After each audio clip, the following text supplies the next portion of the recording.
Keep yourself in the loop of everything football on the Golden State Media Concepts Football Podcast. The latest news on and off the field, be it college football, Big Ten, SEC, Big 12, Pac-12, ACC to the NFL. We've got you covered. Listen to the Golden State Media Concepts Football Podcast.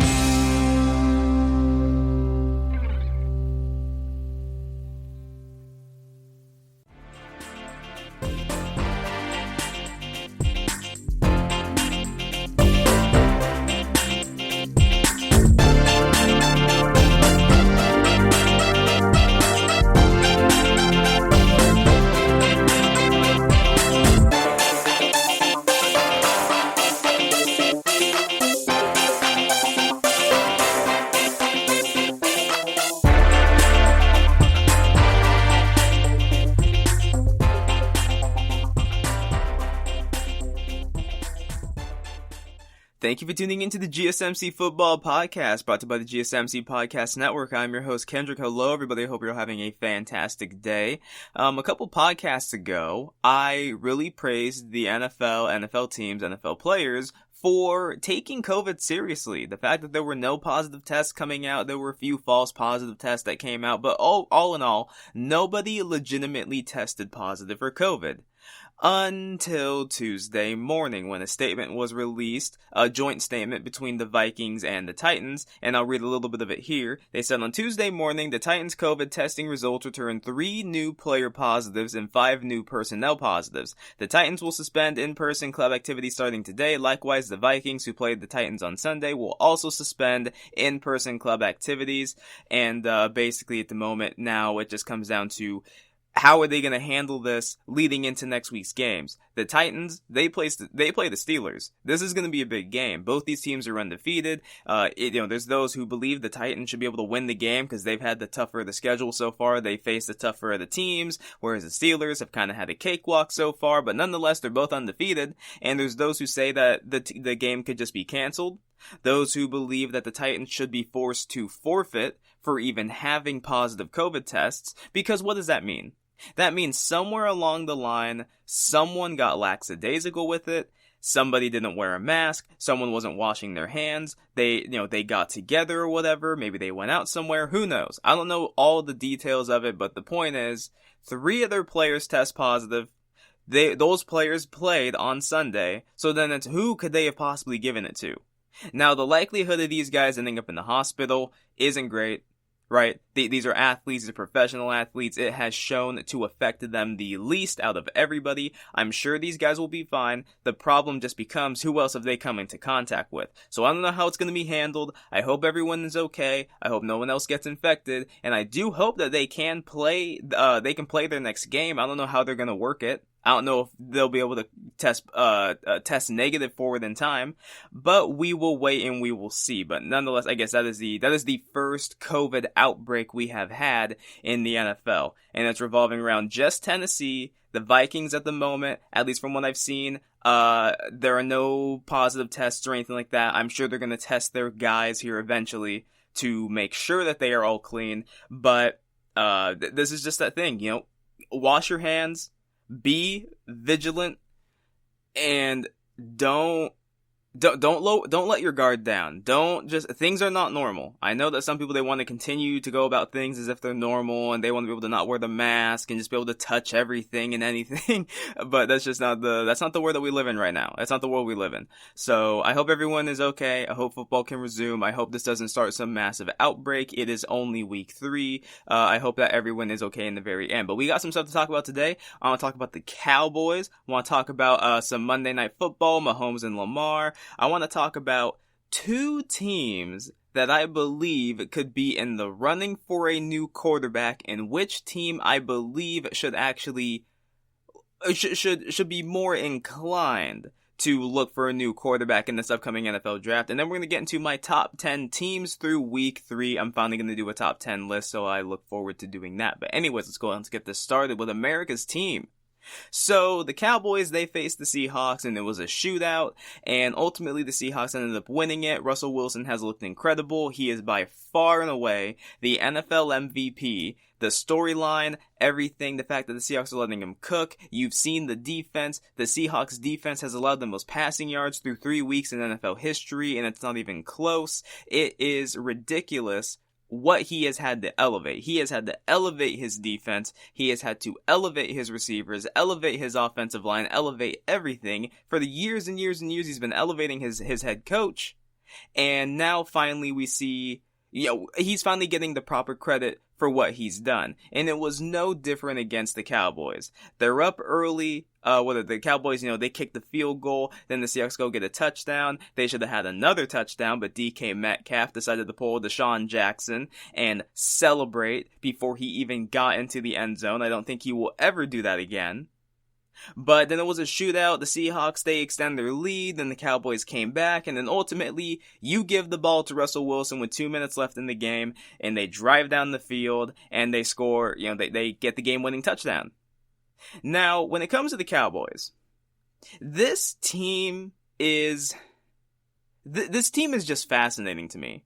Because heading into this year, you look at this team, and this is what people were saying about them.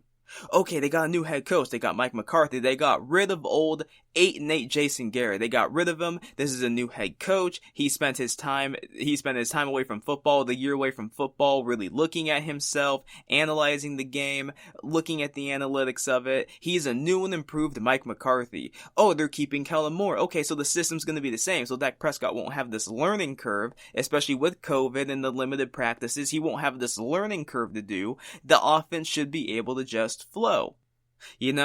We get Amari Cooper back, Michael Gallup is back, Ezekiel Elliott, the offensive line, even though it's weaker, and the loss of Travis Frederick wasn't good. We still have Tyron Smith, we still have Zach Martin, we still have Lyle Collins, we got some young improving, some young players that could be interesting that we can get in the mix of things. We have the draft, Dak Prescott is back, and he's on a prove-it deal with his franchise tag. We've got a new special teams coordinator, one of the best special teams coordinators in the league, if not the best, in John Fossil. This is the year the Cowboys should be able to make something of this. They drafted C.D. Lamb, Leighton Vander Esch is back, and Jalen Smith in that defense, Alden Smith, Everson Griffin, all these additions to the defense, and the secondary is young, but there's some interesting players on it. This should be the year the Cowboys can really do something. This is the year Dak Prescott proves to everybody that he was the best quarterback in his draft class. This is the year that Dak Prescott leads the team to more than just one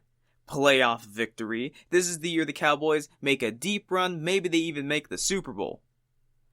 And they are the exact same team that they were last year.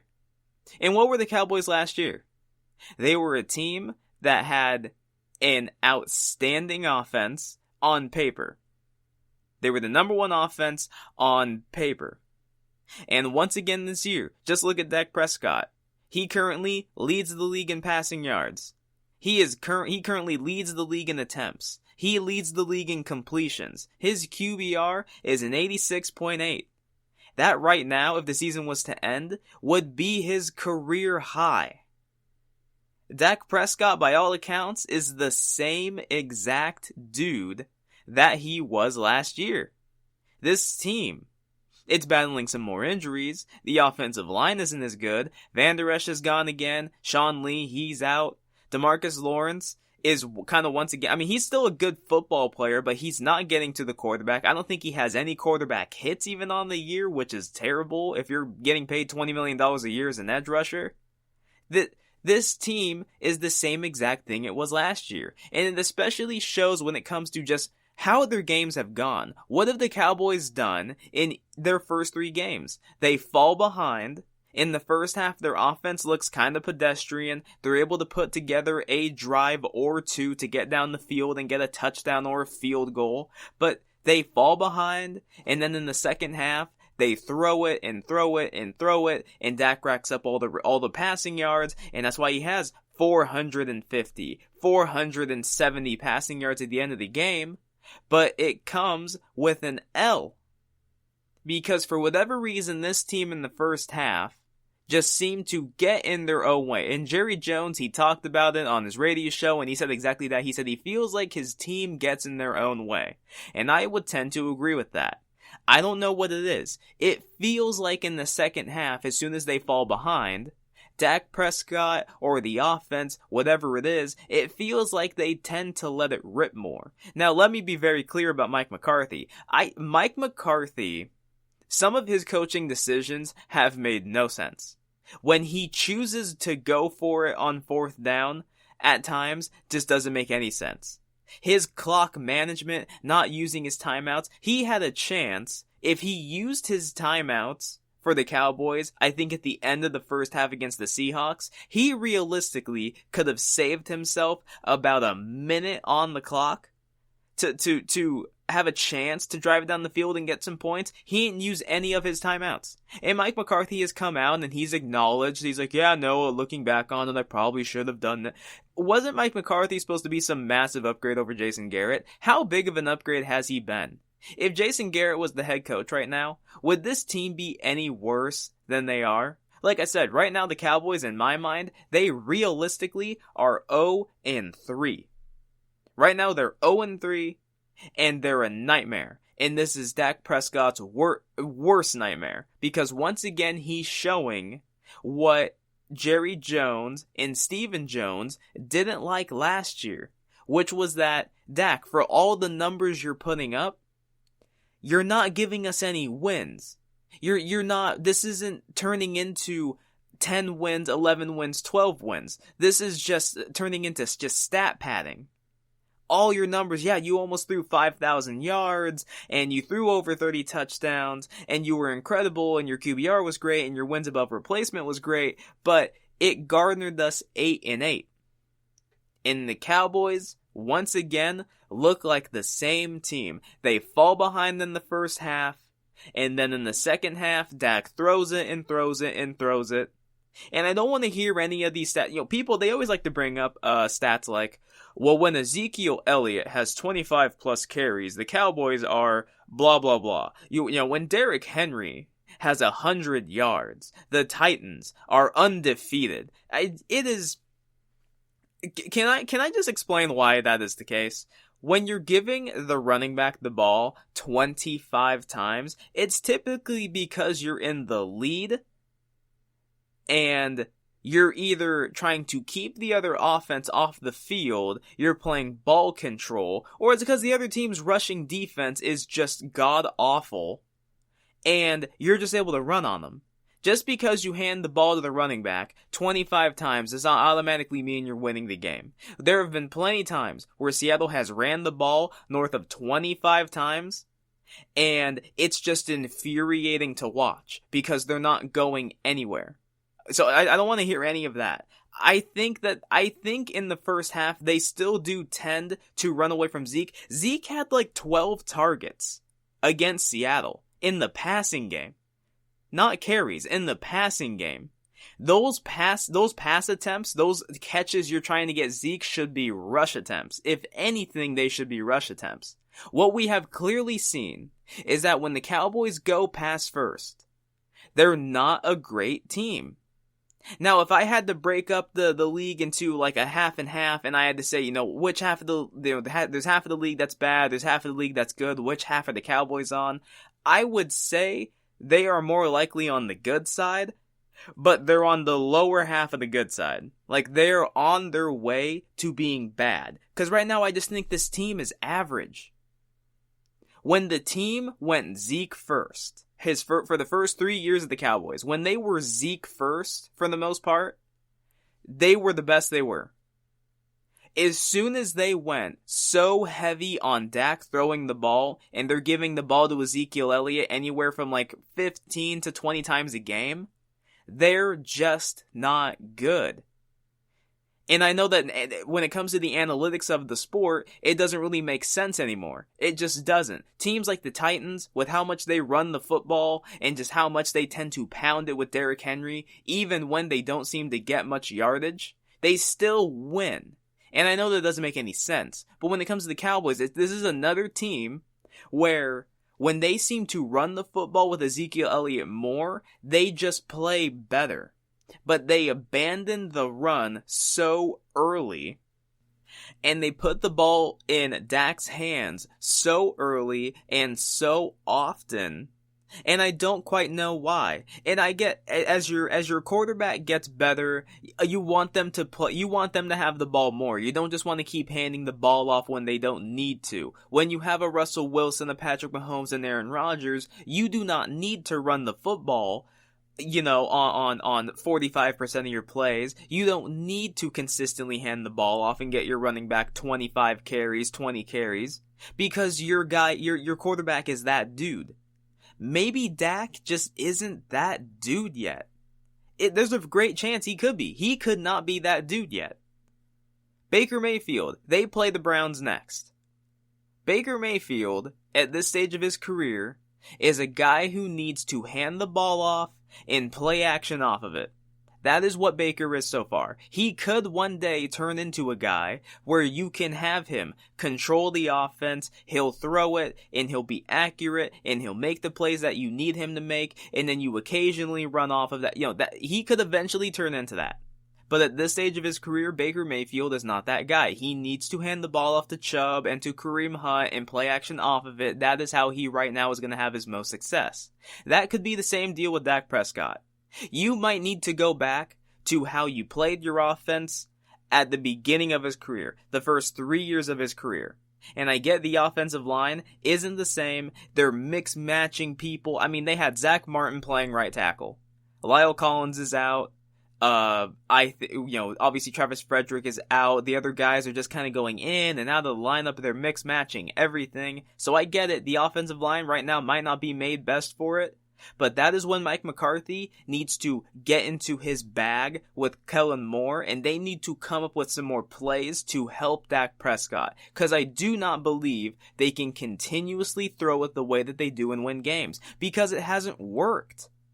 Look, the numbers look great. Dak Prescott being among the leaders in passing yards, being the leader in passing yards. It looks great on paper, but then you need to look at the win column. Last year, they are the same team as last year, and you can't tell me anything otherwise. Now, their next game against the Browns, I think that Dak and company have a chance to win the game. I do think so, but I would be lying if I said I don't think the Browns are going to give them a run for their money. Their defensive line, I think, can handle the Cowboys' offensive line, especially if they still have Zach Martin playing out of place. I really think their defensive line can handle them, and then I guess you just kind of say the Cowboys are going to be the Cowboys. They'll probably abandon the run too early. They'll probably go to the passing game more. And then the Dallas's defense especially is not good. I think Dallas's defense is allowing the best passer rating in the league so far. It's like 121. That is the best in the league. So any quarterback so far that faces this defense, they're having great days. Because they don't get takeaways, they don't really get to the quarterback outside of Aldon Smith, who's having just an incredible year. At the moment, he's probably comeback player of the year. But you look at the Dallas defense so far, if you go to Pro Football Reference, right now they have the Cowboys, their defense is 30th in the league. They are only better than Minnesota and Atlanta. They have them right now at 30th. Last year, as people maligned their defense and really criticized them, last year, they were 11th. They were still 11th. Which is why their record of 8-8 was shocking. Because this was the 11th ranked defense, and their offense statistically was number 1 in the NFL, and they still finished 8-8. This season, their defense is even worse. Their offense, still basically the same, but their defense is even worse. They're not stopping anybody, and I would not be surprised if Baker Mayfield and this offense motor up and down the field and just have their way with Dallas's defense, while Dallas's offense kind of plays outside of itself again. They're not playing what they really are, and they lose the game. And then they fall to 1-3. Really, in my mind, they fall to 0-4. And this is a team that nobody should consider a real playoff contender. You might consider the only reason anyone would say they're a playoff contender is literally just because their division is whack. That is the only reason anyone would say they're a playoff contender. But put them in any other division, they're bottom of the division. They're terrible. They wouldn't even compete. The only reason this team at this stage is going to make the playoffs is because their division is awful, the Eagles are trash, the Giants are trash, and Washington is trash. That is the only reason they'll make it. But this team's the same. It is the same as last year. Fall behind, come back in the second half. It's a lot of garbage yards. Dak's numbers are going to look great, but the win column, the record is going to be the same. If not maybe a win better, a win worse. They're probably going to beat up on their own division. That will most likely be where the majority of their wins come from. It will be from beating the Giants and beating the Eagles and beating Washington. But all the other teams can't beat them. Atlanta does not count. That just does not count to me. They can't. What was their issue last year? They couldn't beat teams with winning records. They couldn't beat playoff teams. Most of the time, they didn't even look competitive until, the end of the game, and you looked at the stat sheet, and you saw, oh, they only lost by a score or 2 scores. Oh, it was closer. No, it wasn't. It wasn't. Did you watch the game? It wasn't even close. This Dallas team, this does not bode well for Dak Prescott. I'm just saying, some people might think I'm crazy for saying this. I don't think Dak Prescott's going to be a Cowboy long term. I just don't. Why would Dallas, at this stage, give him the contract he wants, given what they've seen? And if you don't agree with me that this is the same team from last year, then you didn't watch the Cowboys last year. They play the exact same brand of football. They're probably going to finish this season with about 3 1,000-yard receivers, with Ezekiel Elliott probably getting even less carries than he got last year. And people are going to sit there and go, oh, but the talent on the team, why couldn't this team do it? Oh, well, pay Dak. And I'm going to sit here and say, yeah, I saw it coming. Dak will be on a new team. Dallas will be looking for a new quarterback. The marriage will be over, and it all started with that franchise tag.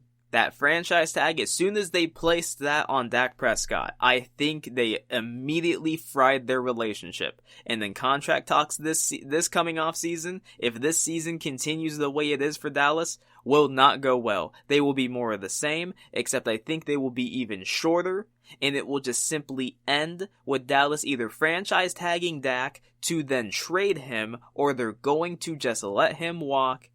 And Dak, since Kirk Cousins is going to be the most coveted free agent in NFL history.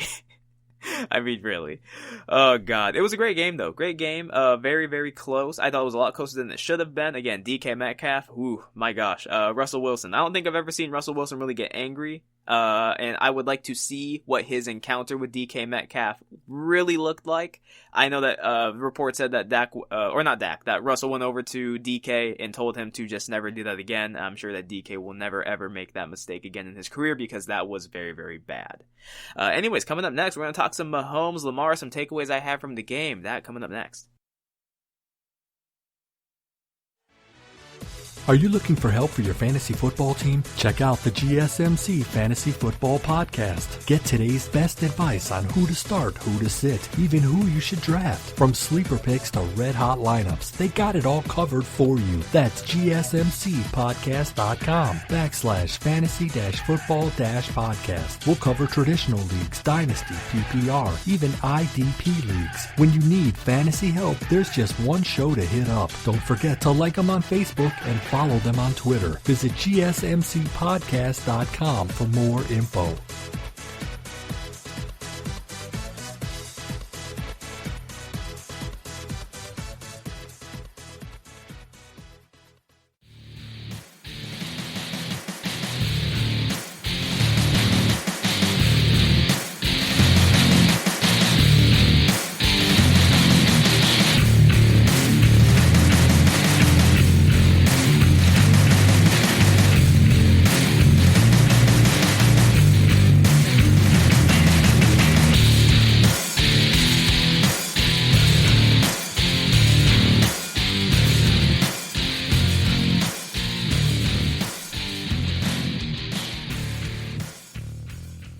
Welcome back to the GSMC Football Podcast. Last segment talked about the Cowboys and the fact that, at least in my opinion, from what I have seen of the Cowboys so far, they are the exact same team that they were last year, which is they're probably going to finish around 8-8, maybe 9-7, maybe even 7-9. Who knows? They might still be able to make a playoff spot just simply because there is the extra playoff spot. I have no idea. And because their division is, let's be honest, terrible. The Giants, trash. The Eagles, trash. Washington, trash.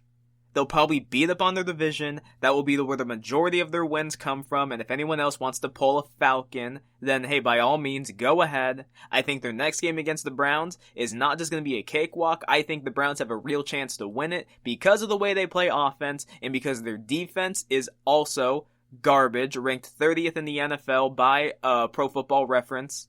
This is just not a great team, and I don't think this bodes well for Dak and his contract talks that he really wants to have coming this offseason. There could be another franchise tag in his future. In my mind, I think he's going to be on another team, but I guess we're just going to wait and see. But two quarterbacks that we don't really need to wait and see. We kind of know what they are at the moment, and we know what the teams are at the moment. The Baltimore Ravens and the Kansas City Chiefs. Arguably, we can say they are the two best teams in the NFL. The Chiefs, easily number one. The Ravens, easily number two, and then whoever is third is really a distant third. Whether you want to say it's the Packers or the Seahawks, whichever team you want to say it is, they are a more distant third. But so to kind of recap some of the Monday night game between these two, it happened really about what I said it was what I thought it was going to be, which was that the Chiefs won it and they won it pretty convincingly. At no point in time did I really think that the Ravens had even a shot to win the game. I really didn't. Now, here's some crazy numbers for Mahomes, right? Mahomes is now 10-0 in the month of September, and he has 32 touchdowns to 0 interceptions. I think that those numbers are, first of all, a credit to Mahomes, and it's a credit to Andy Reid. Andy Reid, when it comes to September, is one of the great NFL coaches because he's a teacher of the game, he studies, he knows how to prepare, he knows how to adjust, and that's always been kind of the difference with some of these other head coaches. So you look at Tennessee's old head coach, Mike Mularkey. He, in September, was a really, really good football coach. He won the majority of his games in September. But once you got into the second half of his schedule, he became more of a 500 head coach. Because once he had less time to prepare, once he had less time to get his team ready and to go over game plans, he became more exposed. Andy Reid, in the month of September, so far with Mahomes, is undefeated. They keep winning all their games. But the difference with Andy Reid is that as the season goes on, he is still the same guy. Does he lose a game here and there? Yes, he does. It's always going to happen. But he still knows how to adjust. He still knows how to prepare. He gets his team mentally ready. And Mahomes, it's really showing, especially with all the preparation that he gets from Andy Reid, that he does himself. They come out and are a well-oiled machine, and they're hard to stop. It is a credit to Andy Reid and Mahomes. The fact that they have put up these kinds of numbers in the month of September, the fact that they are undefeated and they don't even have a turnover, at least at the fault of Mahomes, is incredible. The Chiefs are a scary, scary team. Mahomes made some throws in that game that were just downright amazing. Throwing off his back foot, sometimes it doesn't even seem like he gets a lot of mustard on it. Sometimes it seems like when he throws it, he gets rid of the ball so quickly, you're like, oh, there's no way it's going to get there. And then it actually gets into the perfect spot, or it's actually overthrown. I don't think I've ever seen a Patrick Mahomes pass be underthrown. It's either right on the money, or it's overthrown. When it comes to quarterbacks in the NFL, it is Mahomes, Russell Wilson, Aaron Rodgers, and then there's the rest. That's how I look at it. When it comes to what quarterback do you want on your team right now, what quarterback can carry your team to victory, it is Mahomes, Wilson, and Rodgers, and everybody else. Jared Goff, we have seen he's more of a product of Sean McVay. When it comes to Brady, he's just older. We saw what he did last year with New England. He was, he had a really down year. He didn't necessarily work that great with all of his receivers. And whether that's mainly just because of his own attitude and his own limitations, because he's not really a mobile threat. The game is more mobile nowadays. You need to be a threat to run. Those three guys right now are in a class of themselves. And even when it comes to Aaron Rodgers, he's closer to the downside of his career than the beginning. Russell Wilson is in his prime. Mahomes hasn't even entered his prime yet. Those guys are 1A and 1B, and you can argue it either which way. I will not debate you on that. I would probably take Russell, but Mahomes is sensational. He is sensational. He is going to dominate this league until he retires, barring injury and barring he just gets a terrible head coach in the future when Andy Reid decides to actually retire. He's going to dominate this league for years and years to come, and it's not going to be fair. He's going to win more than one Super Bowl title. I think he'll probably win even more than 2. I don't know if I go beyond 3, but I think he has a very easy shot to win at least 2. And, I mean, you saw it. You can even see watching that game just how much better of a quarterback and as a football player that Mahomes is than Lamar Jackson. And so I kind of want to get into the Ravens here, because going into the season, I said a lot of eyes are going to be on Lamar Jackson. He won the MVP last year, and then he went into the playoffs against the Tennessee Titans as the number 1 seed, 14-2, and the Titans embarrassed them. Lamar Jackson didn't even look competitive against the Titans. The Titans ran all over them. Ryan Tannehill was great. Derrick Henry was great. And this 9-7 football team completely ran over the Ravens. And then Lamar Jackson headed into the offseason and he said, we kind of overlooked Tennessee. We didn't take them as seriously as we should have. And then you head into the offseason, Mahomes gets a massive contract extension, and then we're all waiting, because one of the lists that we like to see is the NFL's top 100 players list, and we're trying to figure out, okay, Mahomes, he has to be number 1, right? Mahomes has to be number 1, or it has to be Russell Wilson, it has to be one of the two, maybe they're going to be 1 and 2, whatever. And so then the list comes out, we get to the top 10, and then if you just look at the final 4 players on that list, going from 4 to number 1, Patrick Mahomes, for the second straight year, was voted the 4th best player in the league. Aaron Donald was 3rd. Russell Wilson was number 2. And Lamar Jackson took number 1. And a lot of people thought that was just a joke. And while they did focus on more of the regular season, they said, but Lamar Jackson, his regular season was incredible. It was the greatest season since Michael Vick had. When it came he broke his rushing numbers and he was sensational. He was the runaway MVP. They were the best team in the league. But then what I said and what many other people said is, did you watch the playoffs? Did you watch what Mahomes did? Did you watch what Lamar didn't do? Lamar Jackson is now 0-2 in the playoffs. He lost to the Chargers, and he's lost to Tennessee. 2 teams that I think most people would say were inferior to the team that they had. Maybe not the Chargers, because the Chargers that year were a really good team, and it was Lamar Jackson's rookie year, so maybe you go ahead and chalk that up and just say, hey, young quarterback, it was his first year, he lost.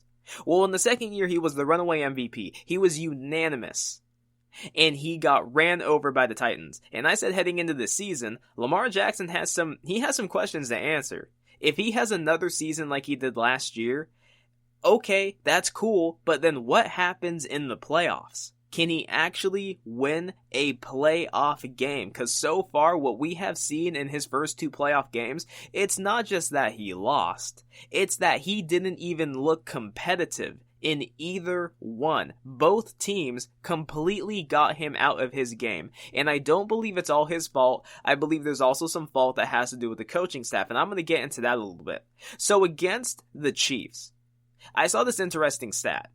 The Ravens at the beginning of the game were averaging about 10 yards a carry. And then they had a drive where they opened it with 3 straight passes.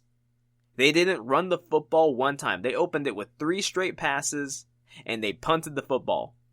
Then there's also the fact, I think you have to look at the fact, the Ravens opened the game with a field goal. Isn't there like a rule against the Chiefs, which is that you don't kick field goals against them, especially if you're in their red zone? Isn't there a rule against that you need to go for the touchdown? If it's 4th down, you need to go for it, no matter what the distance is. I mean, it's just ridiculous. But you look at the game, and the Ravens eventually started to make it a bit closer, but then ultimately, once again, the Chiefs, they pull away, and they ended up winning the game, 34-20. And the Ravens just, all in all, did not look good. Lamar didn't look like he really played his best game. And he threw, 97 yards for the entire game? I mean, it was really, really pathetic. It did not look like the MVP of last year. But I have some stats for you about Lamar Jackson, because this is very, very interesting. So Lamar Jackson in his career has 6 total losses. That is including the playoffs. He's 0-3 against Mahomes. He lost 1 game to the Browns, a game to the Chargers, and then, of course, the game to the Titans. Those were the 2 games that were in the playoffs. Since the Ravens drafted Lamar Jackson in 2018, the Ravens are 0-9, that is including the playoffs, when trailing at the half. They are the only team in that time span to trail at the half and not have come back to win a game. Every other team in the NFL has at least won 1 game in which they trailed at the half. The Ravens have not. And that means whether it was Flacco or it was Lamar Jackson, they haven't been able to come back. So I can't put it all on Lamar. I do have to put a lot of that, if not the majority of it, on John Harbaugh, their coordinators, their whole coaching staff, and their lack of second half adjustments. Whether it was Flacco or Lamar Jackson, that means that they just simply do not adjust well. You know who didn't adjust well last year, but who this year adjusts really well? The Green Bay Packers. The Packers last year, in the second half, were terrible. In the first half, they were one of the best teams in the league. But in the second half, they were one of the worst. This season, they are a great second half team. They make great adjustments. The Ravens, since 2018, have not. And it completely shows in their record. 0-4. 0-9 in games in which they trailed at the half. That's terrible. So I cannot put all the blame on Lamar Jackson, but one thing I watch with Lamar, specifically Lamar, in this regime and what they do with him, I feel like Lamar Jackson, and this is kind of that Cam Newton effect. Remember how much Cam Newton ran game 1 of the season as compared to what he's ran against Seattle and against the Raiders? He hasn't ran nearly as much as he did game number 1. I feel like the Ravens are starting to try and not run Lamar the way that he typically does. It feels like they're trying to get him to be more of a passer. And I understand that. You want him to be a refined passer. You'd like to be able to pay him a long-term deal and not be afraid that he's going to wear down and get beat up and his body's just going to, give up on him basically. You want to be able to build around this guy, and to be able to build around him long-term, he needs to be an efficient passer. I get that. But this is only his 3rd year. It might not be the time to completely go to where, you're dominating on the ground and you have a chance, especially against the Chiefs, where you're dominating on the ground and you try and go to an air attack. You go specifically to an air attack against teams like, the Dolphins, against the Jets, against the Giants. You can probably afford to let Lamar Jackson work on his passing against those teams.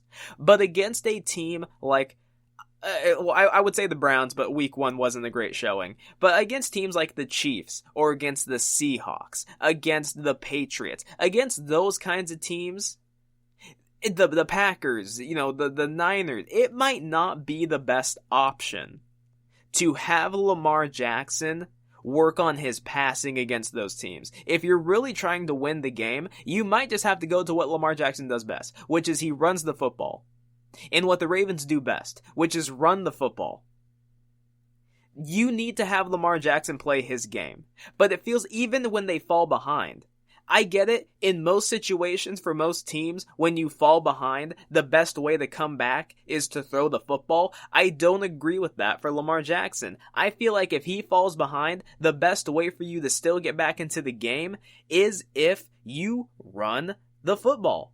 If you just run your offense. And now Mark Andrews, he made a few drops during the game. He didn't quite look himself. I know he had to make some tough catches, but he has really good hands. He's one of the best tight ends in the league. And last week, he just didn't really have it. Some of the other players on the Ravens didn't exactly play up to snuff. Some of them looked a bit out of it. Some of them didn't exactly look like they were all the way in the moment. Maybe some of them looked a bit lackadaisical. I know on the screenplay to Mark Ingram, I think their left tackle Stanley was supposed to be out blocking. He just kind of stood there and didn't do anything. So, I mean, I can't put it all on Lamar. There is enough blame to go around, but what we have seen so far with Lamar Jackson, and at least with the Ravens, they don't play good football in the second half of games when they're behind. It's not fair to say Lamar Jackson is a front runner. When he's in control and they can run their offense and he doesn't have too much to worry about because they're like 2 scores ahead or whatever it is, Lamar and the Ravens play a great game. They look unstoppable. But as soon as palms get a bit sweaty, as soon as things get tight, it seems like the Ravens just kind of fold. When they get hit in the mouth, they seem to fold. That's not an indictment against Lamar Jackson. Again, this is his 3rd year. He's a young player. What is he, 21? 22? I mean, he's young. I'm not saying that the Ravens need to give up on him. I'm not saying that, if worse comes to worse, you bench him and you go to another quarterback, or in the offseason you look elsewhere, or in the draft you look elsewhere. I'm not saying that. What I am saying, though, is that Lamar Jackson has some very clear deficiencies. And it all stems from playing from behind. And I think it also stems from his coaching staff thinking he's more of a passer than he is. He's not. At least not in my opinion. He's not quite there. Yes, of course, there was the drop touchdown pass to Andrews. It would have made it closer, yada, yada, yada. He threw the ball, I think, in the only spot he really could. It wasn't a perfectly thrown ball, but Andrews still did get his hands on it. He just didn't make the catch. I get that. That kind of stuff happens. But you look for the entire game. I think he was under 50% of his passes, not even 100 yards. It just wasn't pretty football. And I think that for the moment, when it comes to Lamar Jackson, the best way for him to win, whether he's in the lead or he's behind, is to run the football and to give him 10, 11 rush attempts, read options, pitches, stuff like that. I mean, I really think that is just the way you have to do it. You cannot have him drop back 30 plus times against a team like the Chiefs. Against the Giants, you can do it. Against the Dolphins, you can do it. Against the Cowboys, you can probably do it. But against a team like the Chiefs, against a team like Seattle, against a team like Green Bay, against these teams that are real contenders, New England, the Bills, you can't do it. I don't think you can afford to give Lamar, to make that the practice for Lamar Jackson. I'm not saying altogether stop throwing the football, but when you fall behind in these kinds of games, I think just history has shown it is better for you to run the football with Lamar Jackson than to have him continuously drop back to pass it. He's just not there in his career yet. Now, can he get there? I believe so, because his year 1 to year 2 jump was ridiculous. I think he can get there. He might never be that true pocket passer that you might want him to be, but even then, that's not where the game is anymore. It is not to the pocket passer. The game has moved more towards guys like Lamar Jackson and Russell and Mahomes and so on and so forth. But right now, he's just not as refined of a passer. If the Ravens fall behind, they need to play their best game. And they need to not get afraid, because they did the same thing to the Chargers. They did the same thing to the Titans. In the second half, they went pass heavy, and it doesn't work with Lamar. And that's just a fact. I love Lamar. I love his game. I love watching him play. I still think he's electric. I think every single year he's going to be in the MVP conversation. But the facts are the facts. When they're behind at half, they are literally 0-4 and haven't won a single game. And I think a lot of it has to do with their coaching staff and their play calling, because I do not believe they are putting their quarterbacks in the best position to succeed. I don't believe they're making the necessary halftime adjustments, and it reflects on the scoreboard. Enough said. Anyways, coming up next, I'm going to talk about two teams that I believe could be looking to make a quarterback change, and which team I believe should be more inclined to make a quarterback change. I think that might shock you. And coming up, my final topic of the day, I'm going to get into my top 10 teams in the NFL through 3 games. That coming later. Check out the show that's built on the MMA. From the UFC to extreme cage fighting, they got the fights covered. Check out the GSMC MMA podcast. Get the latest news on past or upcoming fights. Join us as we talk to and about some of the biggest names in the MMA, past, present, and future. When it's the fight game, there's just one show to check out. GSMCpodcast.com/MMA-podcast. Don't forget to like them on Facebook and follow them on Twitter. Visit GSMCpodcast.com for more info.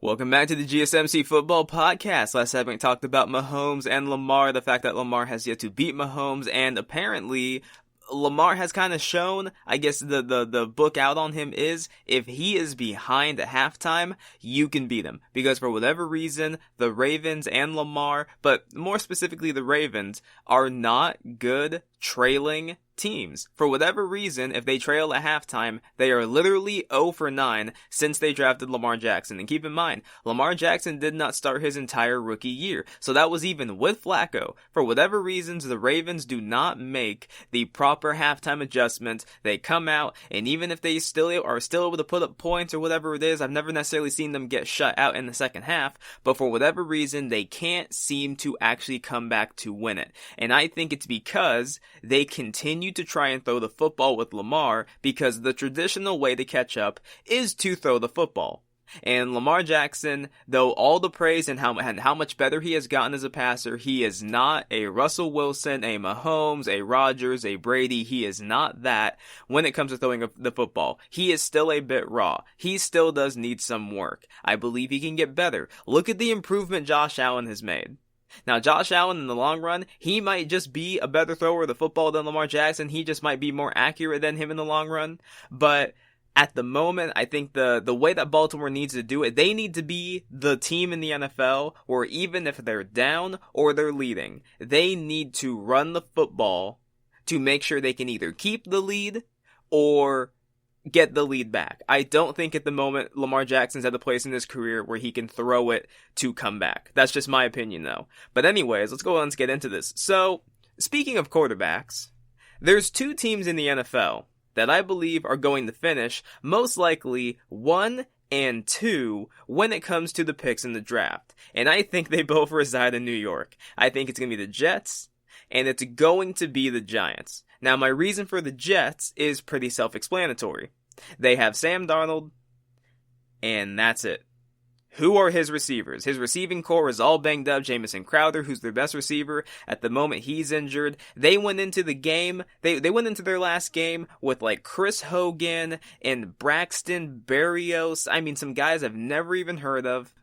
The offensive line, Mekhi Becton is a hit. The rest of the offensive line is okay, average, below average. It's not the worst offensive line in the league. There are worse, but there are definitely better. This is kind of a middle of the road, towards the bottom half of the middle of the road offensive line. It's not great. It's not horrible. It could be better. It should be better, because Sam Darnold needs some help. Their running back situation is Frank Gore, going on age 50. I mean, this is insanity.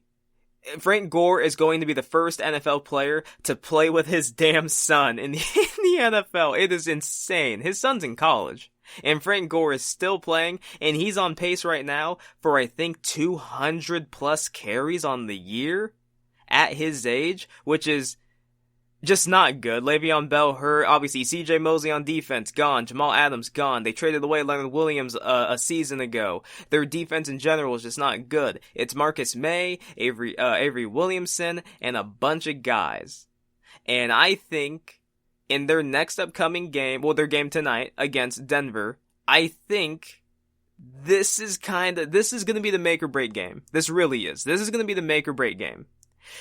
The Broncos are dealing with injuries themselves. They've lost their starting quarterback in Drew Lock, and they went out and they signed to Blake Bortles, and they already had Allen on the roster, but they're gonna start Rippon. What's his name? Brett Rippon, I think? I don't even know. It's a guy. They're starting a guy at quarterback. I think this is a game the Jets should win. If the Jets weren't going to, if the Broncos didn't have the injuries that they had, I would pick the Jets to be the team that goes 0-16. But I think they have a give me win here. If they don't win this game, Adam Gase is going to be fired. That's just kind of the fact. They are going to be fired. And I think this team has a decision to make. Now, by all accounts, they really, really like Sam Darnold. But if they get that number 1 overall pick, and they have a chance to draft Trevor Lawrence, who I believe coming out of college is looked at as even a better prospect than Sam Darnold, and when Sam Darnold was coming out of college, he was looked at as one of the top prospects ever. If they have a chance to grab Trevor Lawrence with that number 1 overall pick, I think there's a real shot that the Jets just look to reboot. That they go ahead and they move off of Sam Darnold, they give him a fresh start somewhere else, and they go ahead and they get Trevor Lawrence. But I think there's another team, their neighbor, the Giants. I think that they are a team that could realistically look at grabbing another quarterback. And here's my reason why. Now, Daniel Jones, as it stands right now, is the 10th ranked quarterback in the NFL by Pro Football Focus. Okay? Daniel Jones can play.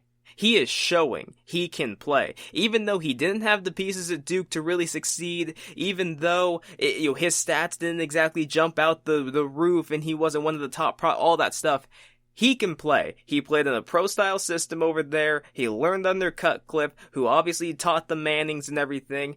Daniel Jones can play in this league. The thing that's plaguing Daniel Jones, however, is his fumble problem, his turnover problem. Get a load of this. He has the highest fumble rate in NFL history. In 15 of his 16 career games, he has at least 1 turnover. In 11 of his 16 games, he has 2 turnovers. For his career, he has 26 passing touchdowns, 16 interceptions, 20 fumbles, and I think about 13 of them have been lost. So altogether, what is that? 26 passing touchdowns and 29 turnovers. You can't win like that. And through 3 games, still, he is the 10th graded quarterback in the NFL. Now, I think a lot of this, once again, is just the Giants have not surrounded him with the pieces he needs to be successful. Saquon Barkley is gone, Darius Slayton is nice, and Sterling Shepard is nice, and Evan Ingram is nice, and their offensive line is improving, but they have a new head coach who is still to this point unproven. Obviously, with COVID and the lack of practices, that has not helped Daniel Jones. But for him to have all these new surrounding pieces and the team dealing with the injuries that they are, and for him to still be the 10th graded quarterback in the NFL, I think that's very, very impressive. I think that's really impressive. I think it goes to show Daniel Jones on another team with a good head coach, with a good coaching staff. Put Daniel Jones on the Bills roster and imagine what he could be doing over there right now. Put him with, hell, Bill Belichick. If Bill Belichick somehow managed to get Daniel Jones in some kind of a trade or whatever it is, imagine what he could be doing over there. Daniel Jones, I believe, can play, but I think the Giants, similarly to the Jets, are kind of ruining this guy's career. Now, they can't control the fumbles. That comes down to just if he gets hit, he needs to hold on to the football. And fumbles is a thing that, while correctable, is something some players never actually quite get over. Adrian Peterson, for his entire career, he has had a fumble problem, and he's never gotten over it. But you know why you put up with it? Because it's Adrian Peterson, and he's one of the greatest running backs of all time. You go ahead and you deal with his occasional fumble. But with Daniel Jones, he, kind of like Josh Allen, is one of those guys where it seems like every single time he gets hit, he loses the football. And when you're the quarterback of an NFL team and you're the franchise starter, that is something you simply cannot do. When you touch the football every single play before anybody else, not named the center, you cannot be a turnover machine like that. When you get hit, you need to be able to hold on to the football. Ball security is of the utmost importance. If you have an occasional fumble here and there, that's fine. But when you're someone who has fumbled the ball at the rate a guy like Daniel Jones or Josh Allen had, you can't do it. Let me put it to you like this. Jameis Winston. What is Jameis Winston's problem? For all of his talent and all the upside that we possibly see in him, 5,000 yards, 30 touchdowns, looks incredible. It's his interceptions. Because he threw 30 interceptions along with 30 touchdowns in one season. Not for his career so far. He threw 30 in a season. And that is something teams cannot live with. All the upside in the world will not make a team want to keep you if you're a turnover machine like that. And especially if it happens year after year after year. To a lesser extent, Blake Bortles. The Jags, they tried. They tried to keep him. They tried to give him the vote of confidence. I think they more did it just because they drafted him. I don't think it was smart. But they gave him the money. But what's Blake Bortles' problem? Turnover machine. Could not stop throwing interceptions. Same thing with Jameis Winston. But Jameis Winston is an exponentially better player than Blake Bortles. And I think Jameis Winston is better than Daniel Jones. Is he better than Josh Allen? Maybe at the moment. Probably not. Josh Allen looks really, really, really good. He is the most improved player in the league. But I think that the Giants could do to Daniel Jones what the Buccaneers did with Jameis Winston. Except they're not going to let Daniel Jones play out his contract. They could almost basically do to him what the Cardinals did to Josh Rosen. Maybe after his second year, if the Giants get that first overall pick, if they're fighting with the Jets for that first or second overall pick, depending on what team's going to do what, you going to tell me that the Giants won't take a shot at drafting Trevor Lawrence, getting Trevor Lawrence in New York? Have you seen the ratings for Giants and Jets games? They're not good. They're really bad. New York.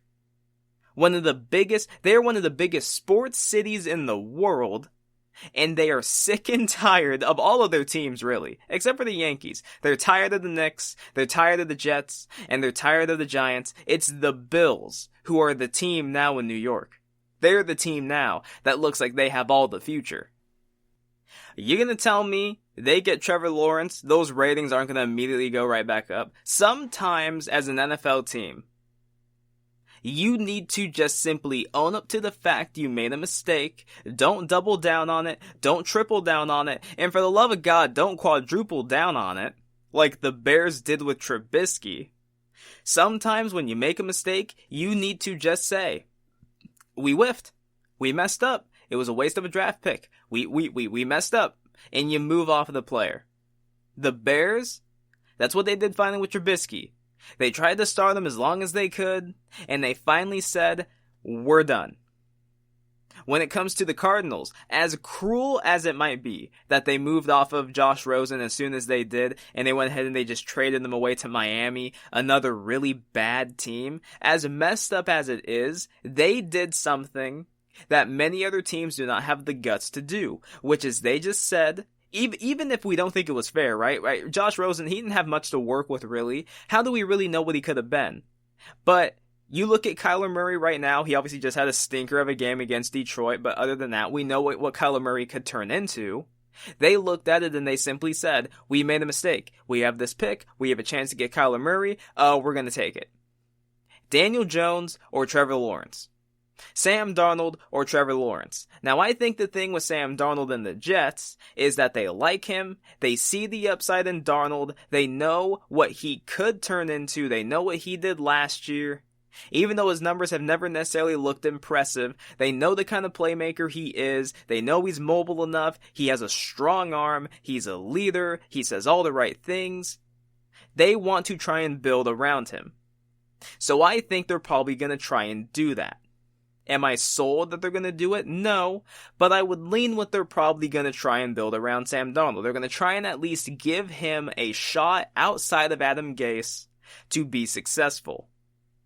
But when it comes to the Giants and Daniel Jones, given Daniel Jones' turnover issues, sometimes you get a pick and a player falls to you and it's just too good to be true. Sometimes you just can't help but take the player. Because they're too good, you can't believe they fell to you, you can't believe you have a chance to get them, and sometimes that's as high as your franchise is ever going to draft. Sometimes, that's just as good as it's going to get. Remember the year that the Giants drafted Saquon Barkley? A lot of people said the Giants should take a quarterback, because the Giants never get picks that high. They just never get picks that high. Well, looks like they're about to get that pick again. And they might even do you one better. They might get the number 1 overall pick. I think there's a real shot that they look and they draft a guy like Trevor Lawrence, maybe Justin Fields, that they just look to draft a guy who isn't nearly as turnover prone as Daniel Jones is. And look, again, maybe the Giants go ahead and they move him to another place, and maybe he flourishes and he's just better. Maybe you'd move him to a place where he has even more protection. He just learns how to hold on to the football. Who knows? I don't think the Jets or the Giants have given their quarterbacks very fair shots. I don't think either of them are surrounded with great pieces. I think Daniel Jones is surrounded with more pieces than Sam Darnold, but you can always leave that up for debate. Nonetheless, I think one of these two New York teams is going to have a new quarterback this next season. I think one of them will. What happens to the quarterback they have now? I would assume they'll probably get traded. And there's some teams out there that could probably look for a young quarterback to try and help build around to maybe mold into their future franchise quarterback. Maybe New England if they don't keep Cam around. Maybe the Bears if they don't want to keep Nick Foles or Trubisky. There's teams out there. Anyways, coming up next, final topic of the day, we're going to get into my top 10 teams through 3 games. That coming up next. Stay tuned. Final topic of the day. Thank you for joining me. Check out the show built around the women of MMA. From the UFC to the extreme cage fighting, we got the fights covered. Listen. It's the Golden State Media Concepts Women's MMA Podcast. The latest news of upcoming fights, discussions of previous matches. Join us as we talk to and about the biggest names in women's mixed martial arts, past, present, and future. When it's the women's fight game, you know where to listen to. The Golden State Media Concepts Women's MMA Podcast.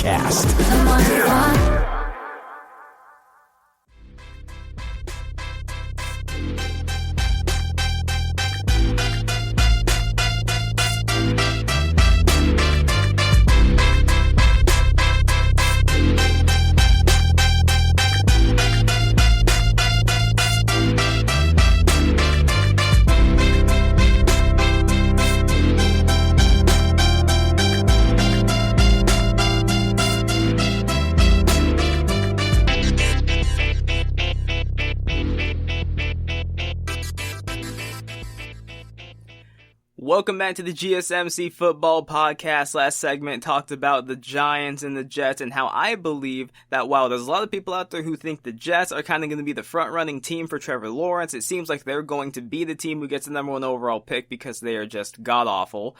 I think the Giants are going to be right there along with them. And given how Daniel Jones is when it comes to his turnover problem, I think he has more career turnovers than he has touchdowns, or at least it's like neck and neck. I didn't take into account what his rushing touchdowns were. I think he has maybe like 3 or 4 for his career. I mean, he is a mobile threat, but he does have more passing touchdowns than rushing, but nonetheless. I think there's a real shot that just given his turnover history in the NFL and seeing what happened with Jameis Winston, seeing what happened with Josh Rosen, sometimes teams just move off of their guy. They have the wrong dude, they just can't build around them, the turnovers aren't it, they made the wrong pick. Some teams are starting to admit these problems and starting to admit their fault. I think the Giants could be the next team to admit their fault and move off of Daniel Jones. And even though we might sit here and we might say it's not fair, they didn't give the kid enough time, he's young, he's still getting into the game, this is the COVID season, how are you going to penalize him for this? It's a business. At the end of the day, it is a business. The team pays attention to their ratings. They see what's happening. The owner wants to keep making money. No one wants to lose money like that. And Trevor Lawrence would be box office, and him in New York would be insane. Anyways, let's go on and get into this. So I went ahead and I did my top 10 teams in the NFL through 3 weeks. I went ahead and I looked at all the next-gen stats and everything. I looked at the offenses, I looked at the defenses, the coaching staff, everything. I looked at how players are performing, the Pro Football Focus grades. I looked at everything. And this is how I have narrowed it down to my top 10 teams. Let's go ahead and get into this real quick. So at number 10, I have the Pittsburgh Steelers. Now my problem with the Steelers is simply their schedule. I don't think they've played anybody. They've played the Giants, and they actually struggled against the Giants, at least for a bit. Then they played Denver, and then they played Houston. And while I think Houston is the ultimate test, like I said, I think Houston is the team that's going to come back and actually be able to make the playoffs from 0-2, now 0-3. I think they'll do it again. I still don't think they're a really great team. I think their defense is bad. I think it's Deshaun Watson, and that's about it on that team, and yet you saw what he was able to do. That's why I have faith in Deshaun Watson. But when it comes to the Steelers, here's what I like about their team. They pressure the quarterback on more than 50% of their dropbacks. They're the only team in the league that does that. They blitz the most in the league. I believe they blitz over 60% of the time. Blitzburg is back. They're the 5th-ranked defense, number 1 against the run, top half of the league against the pass. The offense is average. It's not great. It's in the top half of the league, but it's not great. But I like Mike Tomlin. Big Ben's back and he's motivated. The offensive line is still good. It's not as great as it used to be, but it is still good. It's passable. I like their receiving core. Ben knows how to work with it. I like their tight ends. But all in all, it is the defense of the Steelers that has really, really impressed me. And I think this is going to be a defensive-driven team that is going to cause a lot of problems for people as the season goes on. I have the Pittsburgh Steelers at number 10. At number 9, I have the Tennessee Titans. And the reason why I have the Titans there is, I mean, again, it's kind of that thing of I don't feel like they've necessarily played anybody, but I look at the team, I look at what they did last year and where they rank this year. They're the 14th ranked defense, the 16th ranked offense, they're 11th in passing, 13th in rushing. The problem with this team is their defense because it is among the worst in the league against the run and the pass. Where they're good is in scoring. They don't necessarily give up touchdowns. They make you settle for field goals, and that will save you. But the thing I like about this team is that they know who they are. They know what their identity is. They're a run-first team. They play action off of it. Ryan Tannehill as a play-action passer is great. Last season, he was the highest-graded play-action passer in the league. He was basically perfect when play-action passing. I like Mike Vrabel. I like their offensive line. I think this is a tough team that's going to be a tough out. They're always going to give you a good game, especially when they start leaning on you and giving that rock to Derrick Henry. But, I mean, at the moment, when you look at their stats, they are just kind of an average team. You know, they're not necessarily fantastic in any single area, but they know who they are. They're 3-0. They look like they're top of their division. I think Tennessee is a real team. I think they'll only get better. So I have Tennessee at number 9. At number 8, I have their in-division rival, the Colts. You know what's crazy about the Colts this year? A lot of people raved about the offensive line and what it could do for Phillip Rivers and some of their new draft picks they have, Jonathan Taylor, Michael Pittman, and that's warranted. But do people realize that the Colts defense is number 1 in the NFL? And a lot of people, they more look at their front 7. They look at the defensive line with Houston and Buckner and those guys, and you look at their linebacking core with anchored by Darius Leonard, and you're like, oh yeah, no, that's where all that pressure's coming from. That's where the real bulk of their defense is. And that might be true. I can't name anybody in their secondary outside of Malik Hooker, and he's gone now for the season. They have the number 1 passing defense in the league. And this is to go along with the 13th ranked offense. Phillip Rivers is the 7th ranked quarterback in the NFL. This offensive line is protecting him. They're giving him time. And Phillip Rivers is flourishing in this role. I think this team should only get better. The loss of Marlon Mack was a big one. It is a loss, but we all know running back is a pretty easy position to replace. I know that no one really wants to hear that, but it is true. It's an easier position to replace. Even if Himes and Taylor aren't necessarily just as good as Marlon Mack, they can do a lot of what he can do, and I think this team has a real shot to not only win their division, but to make a run. If their defense stays this good and Rivers stays performing at this level, this is a real team. Their defense is real. Their offense is real. That offensive line especially is real. Do not sleep on the Colts. They are a good team. And so I guess to go on with the theme of older quarterbacks on newer teams, at number 7 I have Tampa Bay. Tom Brady this season has been Tom Brady. He's the 6th ranked quarterback in the NFL. Quarterbacking the 14th ranked offense, so it's not super impressive. It is in the top half of the league, but it's not a super impressive offense. They're still working out some of the kinks. They're still kind of finding the run game. Brady's still working on his chemistry with all of his receivers, but the thing on this team that I think is super impressive is their defense. Their defense right now is 7th in the NFL, and here is what we know about their defense. You can't run on them, and they will pressure you without blitzing. Their front 7, Vita Vea, Ndamukong Suh, JPP, Shaq Barrett, Levante David, their second-year linebacker Smith, I believe, was it Devin Smith? I can't remember exactly who their linebacker is, so forgive me for that. But their front 7 is one of the best in the league, if not the best in the league, and their secondary, even though it is young, it's gonna make some mistakes. It's a good secondary. They can play. And Todd Bowles is coaching them up great. I think a lot of this team might not necessarily be offensively driven. I think a lot of this team is going to be defensive football. They're going to lean on their defense. They won't be afraid to punt the football because they believe in Todd Bowles and they believe in their players, obviously barring health. Health will always get in the way of things. But given how this team has looked so far, it's real. And even though I don't think they've necessarily played anybody too tough, you can only play who's on your schedule. And so far, they're 2-1. They had a really bad loss to open the season. The next 2 games, they looked more like themselves, looked more like what we expected them to be. And I expect Tampa Bay to be in the playoffs. I expect them to be a contender. Maybe not necessarily for a title this season, but at least to make a deeper playoff run. Maybe to get to the divisional round. Maybe to the championship game. Who knows? But I think Tampa Bay's a good team. I have them at number 7.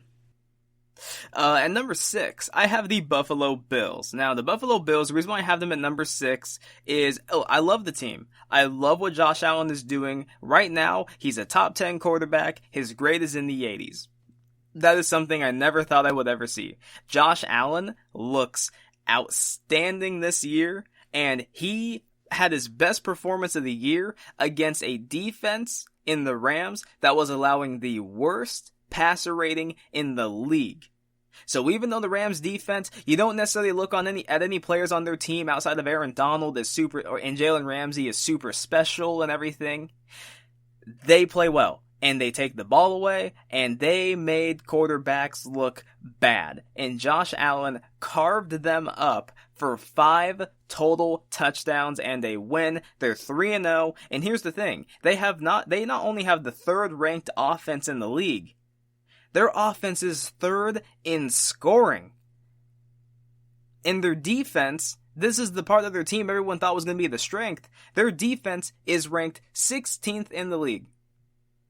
Now, I think a lot of that more has to do with what happened with the Rams, how the Rams kind of came back and just put up points and put up yardage on them. I think that's more of what it comes down to. I think that's why their ranking fell the way it did. Obviously, it's only 3 games. Not too big of a sample size to take anything away from their defense so far, but I think their defense will get better. It will start rounding more into shape, but their offense so far this season is outstanding. Josh Allen is outstanding. I think it's going to come down between them and the Patriots for their division. I think the Bills will be a playoff contender. I think they are going to have a real good shot. If Josh Allen keeps performing at the level he is, I think they have a good shot of winning a playoff game. And Josh Allen right now is a younger Big Ben. He plays the same kind of style. He runs. He can take down defenders because he's so big. I don't remember Big Ben necessarily having a fumble problem, but Big Ben has been a bit more turnover prone, hasn't always had the greatest mechanics. Josh Allen right now is a younger Big Ben. We are looking at the second coming of Big Ben in Buffalo, and I think Josh Allen's a hit. Buffalo got maligned for drafting him. They've been proven right thus far. At number 5, I have the Seattle Seahawks. Now, this might shock some people, but understand, I have a method to my madness. When it comes to the Seahawks, I love their offense. I love Russell Wilson. They're second in scoring. They're the second ranked offense. Their defense is ranked 22nd. They are the worst against the pass. They have, graded by Pro Football Focus, the worst defensive line in football. But here's the thing about their defense that's still true. You can't run on them. They're the second ranked rushing defense, I think only behind Pittsburgh. You still can't run on this team. That's a mentality.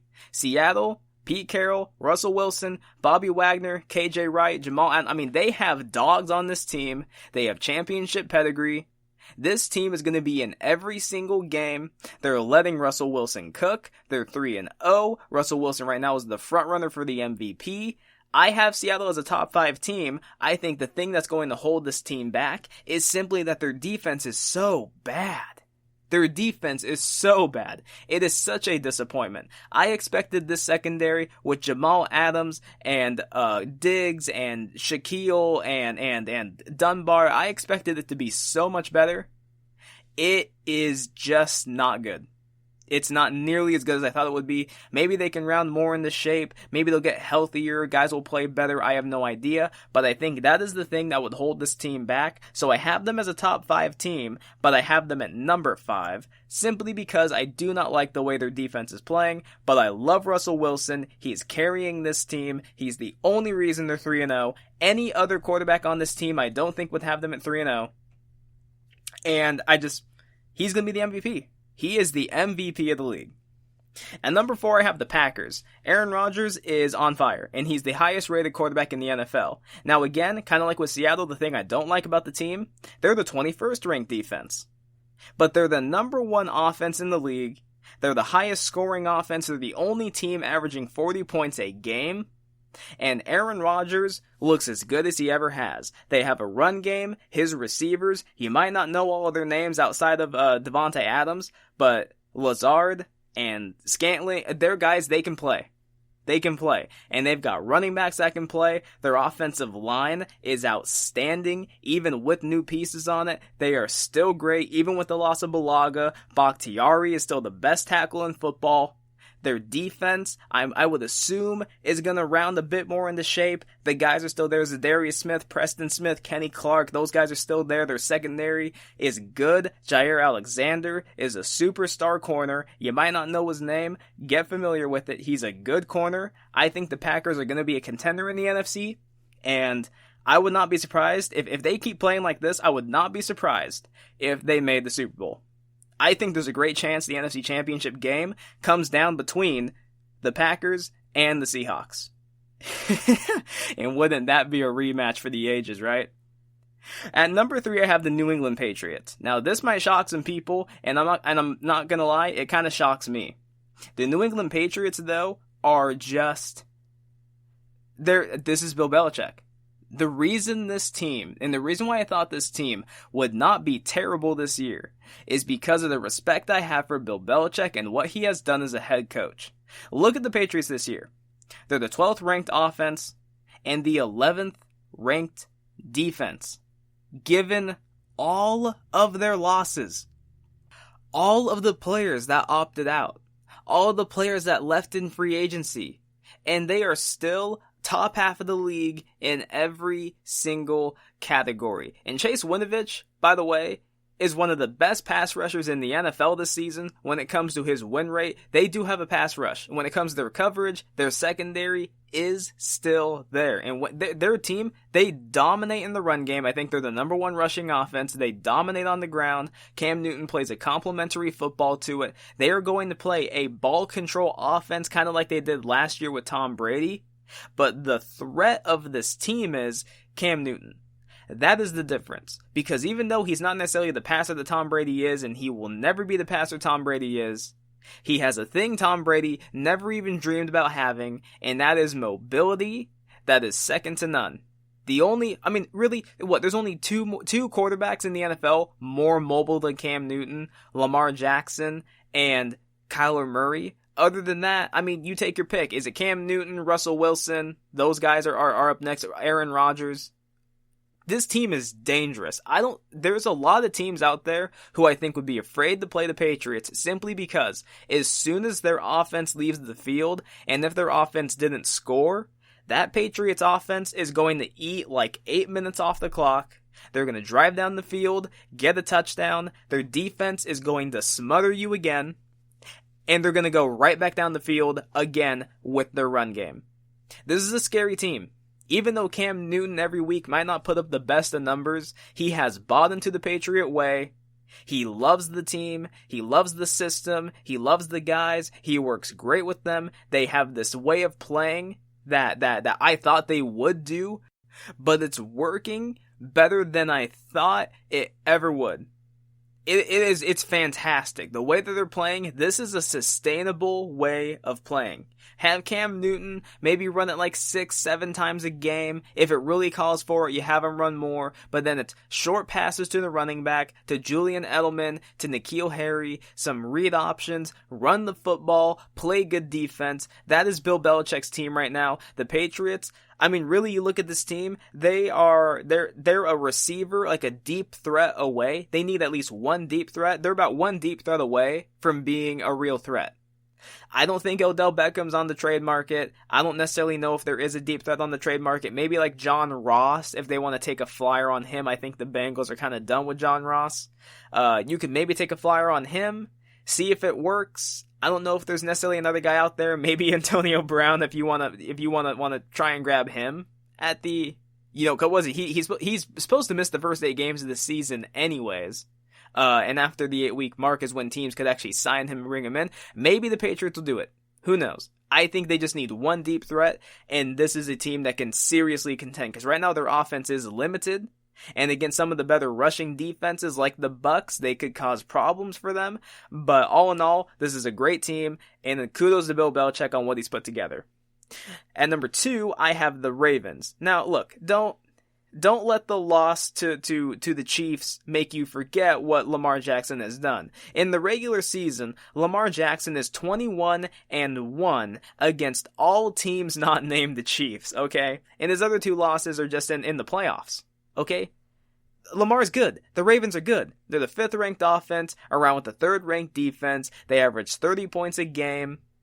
This is a good team. They are the same exact team as they were last year. The only thing is now, people, they know a bit more what to expect from Lamar Jackson. The problem is, you still can't solve it, because he's too quick. The only thing that can really stop Lamar Jackson from what we have seen is the Chiefs, and apparently it's the coaching staff. Because for whatever reason, when they fall behind, they don't win the game, they can't come back. For whatever reason, their second time, their halftime adjustments are just not as good as they could be. But this team is still going to roll through the regular season.